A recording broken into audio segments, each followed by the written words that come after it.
কে কী করবেন সেটা আমি বলতে পারবো না। উনি নতুন দল করেছেন, তাকে আমার তরফ থেকে সাধুবাদ, কংগ্রাচুলেশন। এটা ডেমোক্রেসি, যে কেউ সব কিছু করতে মুখ্যমন্ত্রীকে ওপেন চ্যালেঞ্জ করেছে। দেখুন, সেটা ওদের ব্যাপার, ওরা বলতে পারবে, আমি বলি না।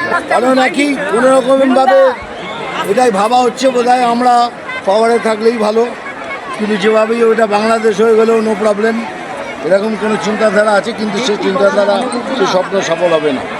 আমাদের মতো কিছু লোক আছে যারা লাশ রক্তবিন্দু মরে যাবে, পশ্চিমবাংলাকে বাংলাদেশ হতে দেবে।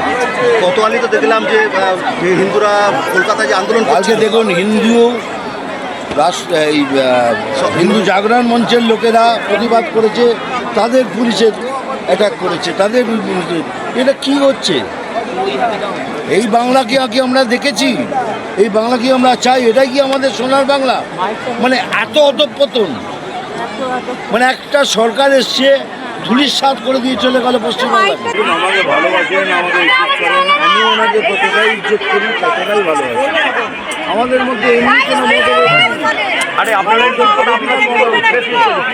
সেটা থাকা উচিত আর থাকবে।